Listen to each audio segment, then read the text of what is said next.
শিক্ষার্থীবৃন্দ, সৃষ্টি central school and কলেজের পক্ষ থেকে তোমাদের সবাইকে স্বাগতম।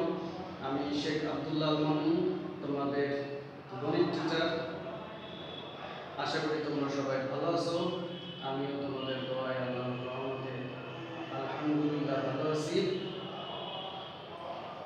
তো আজকে আমরা যে চ্যাপ্টারটা আলোচনা করব সেটা হলো সপ্তম শ্রেণীর তৃতীয় সেমিস্টার পরীক্ষার যে চ্যাপ্টার আছে সেটা হলো 7.3। এখানে আমরা আলোচনা করব লেখচিত্র। তোমরা লেখচিত্র বা গ্রাফের বিষয়টা অনেকে শুনেছো। আজকে আমরা এই বিষয়টা আলোচনা করব, কিভাবে একটা সমীকরণকে লেখচিত্রের মাধ্যমে সমাধান করতে হয়। তাহলে চলো সবাই আমরা শুরু করি। এইখানে 7.3 এর লেখচিত্রের মাধ্যমে সমাধান করার জন্য আমরা প্রথমে একটা সৃজনশীল অঙ্ক করব। এই সৃজনশীল অঙ্কটা করলে আমরা এখান থেকে লেখচিত্র শিখব, প্লাস একটা সমীকরণের কিভাবে সমাধান করতে হয় সেটাও শিখব, যেটা আমরা 7.2 এ শিখছিলাম। তাহলে এই একটা সৃজনশীলের মাধ্যমে আমাদের 7.2 এর যে সমীকরণের সমাধান করা, এটা আমাদের কি পুনরালোচনা হবে বা রিভিউ হবে, আর সঙ্গে আমাদের লেখচিত্র শেখাটা হয়ে যাবে। কিভাবে একটা সমীকরণের লেখচিত্র করা যায় সেটাও আমাদের শেখা হয়ে যাবে। তাহলে এখানে আমরা যে অঙ্কটা করবো সেটা হলো 7.3 এর 14 নং অঙ্কটা। 14 নং অঙ্কটা আমরা করবো। এখন আমরা দেখি 14 নং অঙ্কে কি লেখা আছে। এখানে লেখা আছে একটি ত্রিভুজের তিনটি বাহুর দৈর্ঘ্য দেওয়া আছে x+2, x+4 আর x+6। এত এই তিনটা বাহুর দৈর্ঘ্য x+2, x+4 আর x+6 সেন্টিমিটার। আর ত্রিভুজের পরিসীমা দেওয়া আছে। পরিসীমা কি? পরিসীমা দেওয়া আছে 18 সেন্টিমিটার। আমরা জানি একটা ত্রিভুজের পরিসীমা কি হয়? পরিসীমা হলো তিনটা বাহুর যোগফল। পরিসীমা হলো তিনটা বাহুর যোগফল। এখন এখানে বলা আছে যে পরিসীমা কত? 18 সেন্টিমিটার। এখন ক নম্বরে আমাদের বলেছে যে প্রদত্ত শর্তানুযায়ী আনুপাতিক চিত্র আঁকতে হবে। কারণ কিভাবে আনুপাতিক চিত্র আঁকবো? আমাদের যে তিনটা বাহুর দৈর্ঘ্য দেওয়া আছে x+2 আর x+4, x+6, এই তিনটা বাহুর দৈর্ঘ্য দেওয়া আছে। এই তিনটা বাহু থেকে একটা আনুপাতিক বা আনুমানিক একটা আমাদের চিত্র আঁকতে হবে। তাহলে সেই অনুযায়ী আমরা চিত্র আঁকি। ক নম্বরে আমাদের দেওয়া ছিল তিনটা বাহুর দৈর্ঘ্য x+2, x+6 আর হলো কত? x+4। এই তিনটা বাহুর দৈর্ঘ্য দেওয়া আছে। এখান থেকে আমাদের কি করতে হবে? চিত্র আঁকতে হবে। তোমরা এখানে লিখে দিবা কি? এত সেন্টিমিটার, এত সেমি, এইখানেও সেমি, এইটা, আর এইখানেও এত সেন্টিমিটার। তাহলে তিনটা বাহুর দৈর্ঘ্য দেওয়া আছে। এই যে এখানে x+2 কি বাহুর দৈর্ঘ্যটা আমরা x+2, x+4 আর x+6 এর মধ্যে সবথেকে ছোট বাহু কি? x+2, তাই আমরা এখানে x+2টাকে হচ্ছে এই ছোট বাহুতে রাখছি। তার থেকে একটু বড় কত? x+4, আর তার থেকে বড় কত? x+6। তাহলে এইটাই হলো আমাদের সেই আনুপাতিক চিত্র ক নম্বরে। এবার খ নম্বরে বলেছে প্রদত্ত সমীকরণ গঠন করে সমীকরণের সমাধান করতে হবে। তাহলে প্রদত্ত সমীকরণ কি? আমরা বলছিলাম যে পরিসীমা দেওয়া ছিল কত? 18 সেন্টিমিটার। আর একটা ত্রিভুজের পরিসীমা কি? পরিসীমা হলো তিনটা বাহুর যোগফল। তাহলে এই পরিসীমা থেকে আমরা সমীকরণ গঠন করতে পারি। কিভাবে? এই যে প্রথম বাহুর দৈর্ঘ্য x+2, দ্বিতীয় বাহুর দৈর্ঘ্য x+4, তৃতীয় বাহুর দৈর্ঘ্য x+6। তাহলে এই তিনটার যোগফল 18 সেন্টিমিটার। তাহলে এই তিনটাকে এবার যোগ করব। যোগ করলে x আছে এখানে তিনটা, x x x, তিনটা x, তাহলে 3x। এবার 2 4, তাহলে 4 2 6 আর 8 6, তাহলে 12। তাহলে এই 3x + 12 = 18। এবার এই 12টাকে ডান পাশে নিলাম, তাহলে কি চিহ্ন পরিবর্তন হয়ে যাবে। তাহলে 12 18 - 12, তার মানে 6। তাহলে x সমান হচ্ছে 6/3।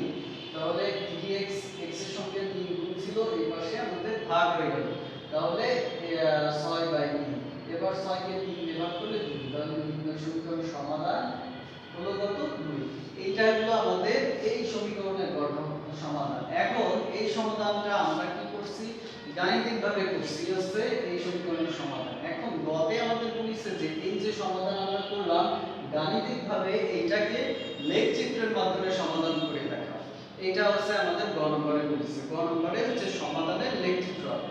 লেখচিত্র আঁকো মানে এই যে সমাধানটা করলে গাণিতিকভাবে এইটাকে তোমরা লেখচিত্রের মাধ্যমে সমাধান করতে হবে। লেখচিত্রের জন্য আমরা গ্রাফ কাগজ বা লেখ কাগজ এটা আমরা অনেকেই চিনি, কিন্তু তারপরেও আমরা একটু দেখি যে গ্রাফ চিত্রটা দেখতে কেমন হয়। গ্রাফ চিত্রটা দেখতে ঠিক এইরকম হয়, এরকম হয়। এটা তোমাদের যাদের বাসায় কাগজ নাই, গ্রাফ কাগজ বা গ্রাফ খাতা নাই, তারা কিনতে পারো এই গ্রাফ কাগজ। এটা লুজ হিসেবে মানে একটা সিঙ্গেল পেজ হিসেবে পাওয়া যায়, 1 টাকা অথবা 2 টাকা নিতে পারে। আর এমনি খাতাও পাওয়া যায়, গ্রাফ খাতা পাওয়া যায়। এটা 5 টাকায় একটা খাতা পাওয়া যায়, বেশ কয়েকটা পেজের একটা খাতা পাওয়া যাবে 5 টাকা। আর সিঙ্গেল পেজ A4 সাইজের সিঙ্গেল পেজ পাওয়া যাবে, সেটা 1 টাকা অথবা 2 টাকা প্রতি পেজ নিতে পারো।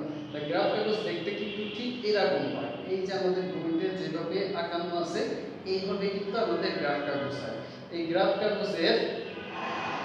কাগজের এই অনুভূমিক বরাবর এটাকে আমরা ধরি x অক্ষ। আর এই গ্রাফ কাগজের এই যে লম্বা বা কি মানে খাড়াভাবে যে রেখাটা আছে সেটা কি আমাদের y অক্ষ ধরা হবে। আর এইখানে যে ছোট ছোট যে একটা ঘর আছে, ছোট ছোট একটা বর্গক্ষেত্র আছে, এই বর্গক্ষেত্রকে আমরা হচ্ছে কি এক একক হিসেবে ধরব। এই যে ছোট ছোট যে বর্গক্ষেত্রগুলো আছে এই বর্গক্ষেত্রগুলোকে আমরা এক একক হিসেবে ধরব। এই তারপরে গ্রাফ কাগজে আবার 5 ঘর সমান এক একক ধরা যায়। তা আপাতত আমরা 5 ঘর সমান এক একক ধরব না, এটা তোমাদের একটু ঝামেলা মনে হতে পারে। এইজন্য আমরা ক্ষুদ্রতম যে একটা বর্গক্ষেত্র বা একটা ঘর আছে এই এক ঘর সমান আমরা এক একক হিসেবে ধরব। এখন এই বিষয়টা আমরা যখন অঙ্ক করব আরো বিষয়টা ক্লিয়ার হয়ে যাবে। তাহলে আমরা গ নাম্বারটা করার চেষ্টা করি। গ নাম্বারটা বলছিল যে এই প্রদত্ত যে সমীকরণটা গঠন করা হলো সেই সমীকরণটাকে লেখচিত্রের মাধ্যমে সমাধান করব। তাহলে আমরা খ হতে পাই সমীকরণটা কত ছিল dx plus 12 কত 18। তাহলে এখানে এই যে এই সমীকরণটা আমরা পাইছিলাম এইখান থেকে, খতে যখন সমীকরণ আমরা গঠন করেছিলাম আমরা এইখান থেকে পেয়েছি। খ হতে পাই সমীকরণ কত dx plus 12 সমান 18। তাহলে এবার আমাদের এই লেখচিত্র সমাধান করার জন্য আমাদের সমীকরণের বাম পাশে সব শূন্য হতে হবে। এই সমীকরণের বাম পাশে সব শূন্য হতে হবে, মানে বাম পাশে কোনো ধ্রুবক সংখ্যা থাকবে না। তাই আমরা কি করলাম এই 18 কে বাম পাশে নিলাম, প্লাস ছিল মাইনাস হয়ে গেল। তাহলে 12 থেকে 18 বাদ দিলে হলো কত 6, বড়টা ছিল মাইনাস, তাই -6। তাহলে কি পাইলাম 3x - 6 = 0। এইটাই মূলত আমাদের সমীকরণ হবে। আর এই সমীকরণকে কিভাবে লেখচিত্রের মাধ্যমে সমাধান করতে হবে সেটা এখন আমরা শিখব। তাহলে এখন এই যে সমীকরণের মধ্যে কিন্তু একটা x আছে, এই x এর মানটা কি অজানা মান। এখন আমরা কি করব x এর কয়েকটি মানের জন্য এই 3x - 6 এর অনুরূপ মান বের করি এবং তার নিচে ছকে দেখানো হলো। কি করলাম এই x হলো অজানা মান, অজানা পদ বা অজানা মান। এই x এর কয়েকটা মানের জন্য এই মানটাকে আমরা ইচ্ছামতো ধরব। x এর মানটা আমরা ইচ্ছামতো কয়েকটা মান নেব।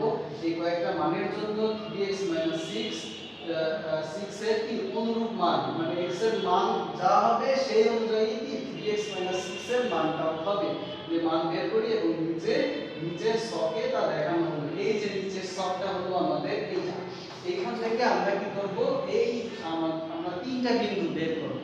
এই x এর কয়েকটি মানের জন্য আমরা কি করব 3x - 6 এর কয়েকটা বিন্দু বের করব, কয়েকটা মান বের করব এবং এখান থেকে আমরা দুইটা বিন্দু পাবো। যে x এর তিনটা মানের জন্য 3x - 6 এরও তিনটা মান বের হবে এবং x এর মান এবং 3x - 6 এর মান দিয়ে আমরা তিনটা বিন্দু গঠন করব। এই তিনটা বিন্দু এবার এটা আমাদের কিভাবে হয়েছে সেটা আমরা দেখি কি হয়েছে। যখন আমাদের x এর মান 2, তখন কি হবে, তখন 3x - 6 এর মান কত হবে, তখন মান হবে এই x এর জায়গা এই x এর মান 2 বসায়। তাহলে কি হবে 3 × 6, 6 - 6 তার মানে 0। তাহলে কি পাইলাম যখন x এর মান 0 তখন 3x - 6 এর মান কত, x এর মান যখন 3x 6 এর মান 0। তাহলে আমাদের এই যে বিন্দু গঠন হচ্ছে কি x হলো আমাদের x অক্ষ আর এই 3x 6 এটা যাবে আমাদের y অক্ষে বা y এর মান হিসেবে বিবেচিত হবে। তাহলে এখানে আমাদের বিন্দুটা হলো 2 0। এবার যখন x এর মান 5 তখন আমাদের 3x 6 এর মান কত হচ্ছে, এইখানে x এর জায়গা মান বসাই 5। তাহলে 3 5 15, 3 5 3 আর 5 গুণ করলে 15, তাহলে 15 থেকে 6 বিয়োগ করলে কত হবে 9। তাহলে যখন x এর মান 5 তখন 3x 6 এর মান কত 9, সেটা দিয়ে আমরা বিন্দু গঠন করলাম 5 9। এবার যখন x এর মান 6 তখন আমাদের কত হলো 3 6 18, 18 বিয়োগ 6 তার মানে 12। তাহলে কি পাইলাম, যখন x এর মান 6 তখন 3x 6 এর মান 12 এবং এই মানে আমাদের বিন্দু গঠিত হলো 6 এবং 12। এবার লেখচিত্র অঙ্কনের জন্য আমরা কি করব, এই তিনটা বিন্দু আমরা দেব। লেখচিত্র অঙ্কনের জন্য তিনটা বিন্দু হলো কি এই যে এই তিনটা বিন্দু এখানে আমরা লিখলাম, এই তিনটা বিন্দু দিয়েই আমরা লেখচিত্র অঙ্কন করব। তাহলে আমরা মনে করি এবার হলো আমাদের লেখচিত্রর কাজ। লেখচিত্র কাজের জন্য আমরা এই যে ডান সাইডে আমাদের যে চিত্র আছে সেই চিত্রের দিকে তাকাই। এইটা মনে করি আমাদের সেই গ্রাফ কাগজ বা লেখ কাগজ। এইটা হলো আমাদের সেই গ্রাফ কাগজ বা লেখ কাগজ। একটু আগে প্রথম দিকে যখন আমরা আলোচনা করছি তখন বলেছি গ্রাফ কাগজের এই যে অনুভূমিক বরাবর এটা হবে আমাদের x অক্ষ। x অক্ষটাকে আমরা কিভাবে লিখবো, x ও x ড্যাশ, x ও x ড্যাশ। x এর মান যখন পজিটিভ হবে তখন হচ্ছে x এর এই বরাবর হবে, এই দিকে বাম দিকে থাকবে কি, ডান দিকে থাকবে হলো x এর পজিটিভ মান, x এর নেগেটিভ মান গুলো থাকবে বাম দিকে। আর এইটা হলো কি লম্ব বা খারাপ ভাবে যে রেখাটা আছে সেটা হলো কি আমাদের y অক্ষ। এই y ও y ড্যাশ এটা হলো আমাদের y অক্ষ। এই y এর মানটা যখন পজিটিভ হবে তখন কি উপর দিকে থাকবে, y এর মানটা যখন নেগেটিভ হবে তখন হলো আমাদের নেগেটিভ মান হবে। যখন এই যে আমরা বক্সটা যখন গঠন করছিলাম, এখানে যখন আমরা এই বিন্দু গঠন করছিলাম, বিন্দুতে যখন যদি আমরা কখনো এখানে নেগেটিভ মান পাই, x এবং x এর মান অথবা 3x 6 এর মান যখন আমরা নেগেটিভ পাবো, নেগেটিভ পাইলে x এর মান নেগেটিভ হলে বাম পাশে, y এর মান নেগেটিভ হলে ডান পাশে। x এর মান পজিটিভ হলে ডান পাশে, এই y এর মান নেগেটিভ হলে নিচে। আর x এর মান যখন পজিটিভ হবে তখন ডান পাশে, y এর মান যখন পজিটিভ হবে তখন উপরের দিকে। এইভাবে হচ্ছে মানগুলো আমাদের বসাতে হবে। তাহলে মনে করি এবার আমরা এবার বিন্দুগুলো আমরা বসাই। প্রথমে আমরা এই যে লেখ কাগজ এখানে আমরা বিন্দু বসাই। বিন্দু কত ছিল 2 0 5 9 6 12। তাহলে এই 2 0 মানে কি, 2 0 মানে হচ্ছে লেখ কাগজে x এর মান 2 বসাবো, মানে x এর মান হলো 2, y এর মান হলো কি বা y অক্ষ বরাবর মান হলো 0। এখানে x অক্ষ বরাবর মান 5, y অক্ষ বরাবর 9, এখানে x অক্ষ বরাবর 6, y অক্ষ বরাবর 12। এই তিনটা বিন্দু আমরা বসাবো। তাহলে আমরা কি বলছিলাম, আমরা বলছিলাম যে গ্রাফ কাগজের ওই যে ছোট যে ক্ষুদ্র গ্রাফ কাগজের এই যে ছোট যে ক্ষুদ্র বর্গক্ষেত্র ছিল, এই বর্গক্ষেত্রে একাক ঘর সমান হলো কি এখানে 1 1। তার মানে এখানে কত x এর মান কত 2, x এর মান এই যে এই বিন্দুর জন্য x এর মান 2। তার মানে কি এখানে বর্গক্ষেত্রটা কি হবে 2 ঘর পর্যন্ত যাবে, এই যে গ্রাফ কাগজের 2 ঘর। তাহলে আমরা ধরলাম যে এই হচ্ছে কি আমাদের 1 ঘর, এই হলো কি আমাদের 2 ঘর। আর কত, আর হইছে y এর মান 0। তাহলে y এর মান 0 যেহেতু তাহলে কি গ্রাফ কাগজের এই প্রথমেই থেকে যাবে, এই প্রথমে 0 যেহেতু তাহলে কি এটা y এর পরেই থাকবে। এবার পরের মানটা কত, পরের বিন্দুটা ছিল 5 এবং 9। x এর মান 5, x এর মান হলো 5 আর y এর মান হলো 9। তাহলে 5 হলে কি হবে, আমরা ওই যে ক্ষুদ্র বর্গক্ষেত্র ছিল সেই বর্গক্ষেত্র বরাবর x অক্ষ বরাবর এইদিকে গুণে যাব 5 ঘর পর্যন্ত। তাহলে 5 ঘর পর্যন্ত এই 1 2 3, এখান থেকে দেখি আমরা 1 2 3 4 5, এই হলো আমাদের 5 ঘর। এবার y এর মান কত ছিল 9, 9 হলে কি হবে আমরা 9 ঘর পর্যন্ত যাব। তাহলে এই যে 1 2 3 4 5 6 7 8, এই 9, এই যে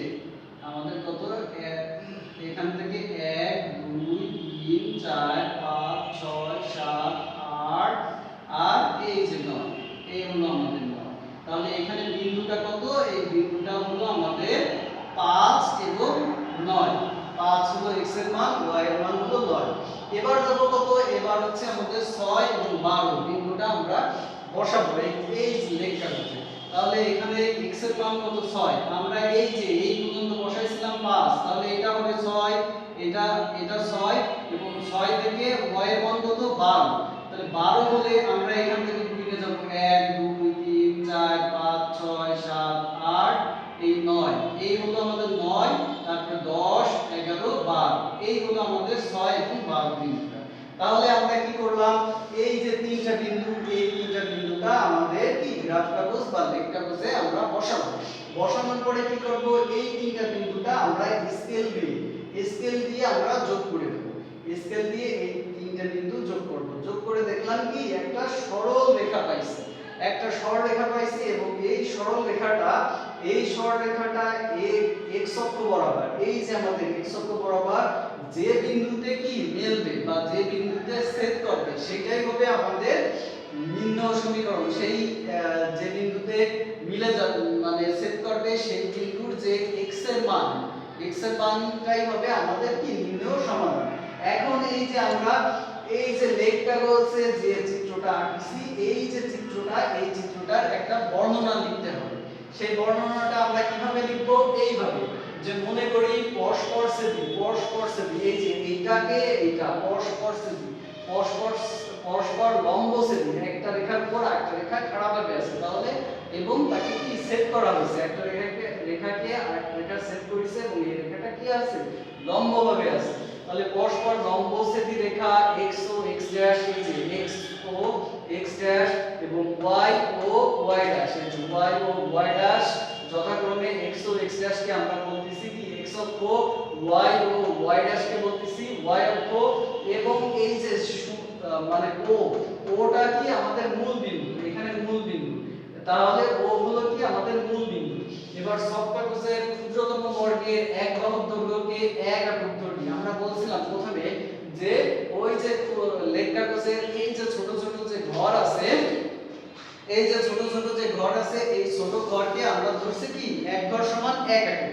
তাহলে এই প্রথমে আমাদের ছিল কি, প্রথম বিন্দুটা ছিল 20 হলে কি হবে x এর মান 2, তার মানে হচ্ছে 2 ঘর। তাহলে প্রথম ঘর কত 1 2, ছোট ছোট 2 ঘর সমান, এখানে 2 সমান ওইখানে মানে ওইখানে যেহেতু 20 আছে তাহলে x বরাবর দুইটা বিন্দু হলো কত 2 ঘর 1 2, এইভাবে বাকি বিন্দুগুলো আমরা বসাবো। তাহলে এখানে আমরা বিন্দু বসালাম, এই যে তিনটা বিন্দু বসাইছি সেটা এখানে লিখব যে ক্ষুদ্রতম বর্গের এক বাহুর দৈর্ঘ্যকে 1 একক ধরে এই বিন্দু তিনটা আমরা কি এই বিন্দু তিনটা স্থাপন করি এবং সংযোগ করি। এই যে আমরা সংযোগ করছি, তাহলে আমরা কি পাইছি একটা সরলরেখা পাইছি, এই যে একটা সরলরেখা পাইছি। তাহলে একটা সরলরেখা পাই যা x অক্ষকে সেট করেছে কত 20 বিন্দুতে x অক্ষকে সেট করেছে। তা এটাই হলো যে x অক্ষকে 20 বিন্দুতে সেট করে। এটাই এখানে আমরা যা আঁকছি বা যা যেভাবে আমরা চিত্র গঠন করছি সেটাই হচ্ছে নিজের মতো করে এখানে বর্ণনা করতে হবে বা লিখতে হবে। তাহলে অর্থাৎ বিন্দুটি ভুজ মানে কি x অক্ষ বরাবর যে মানটা, x অক্ষ বরাবর মানটাকে বলা হয় হলো ভুজ, আর y অক্ষ বরাবর যে মানটা সেটাকে বলা হয় কোটি। তাহলে x অক্ষ বরাবর মানটা কত ভুজ কত 2, x অক্ষ বরাবর বা ভুজ মানটা কত আমাদের 2, এই যে বিন্দুটির ভুজ হলো কত 2। তাহলে এই 2 হলো আমাদের নির্ণেয় সমীকরণের সমাধান। তাহলে আমরা এই যে সমীকরণ আমরা গঠন করছিলাম সেই সমীকরণের সমাধান করলাম কিভাবে, এই যে গ্রাফ কাগজ বা লেখচিত্রের মাধ্যমে। এই লেখচিত্রের মাধ্যমে সমাধান করা খুবই সিম্পল। তোমরা যদি এটাকে সহজভাবে নাও তাহলে অবশ্যই এটা তোমাদের কাছে সহজ মনে হবে। তো আশা করি তোমরা এই যে লেখচিত্রের মাধ্যমে কিভাবে একটা সমীকরণের সমাধান করতে হয় তোমরা খুব সুন্দরভাবে বুঝতে পারছো। তোমাদেরকে অনেক ধন্যবাদ যে মনোযোগ সহকারে ক্লাসটা করছো। এইখানে আমাদের ক্লাসটা আজকে সমাপ্ত ঘোষণা করতেছি। এই পর্যন্তই। তোমাদের সবাইকে ধন্যবাদ। আল্লাহ হাফেজ।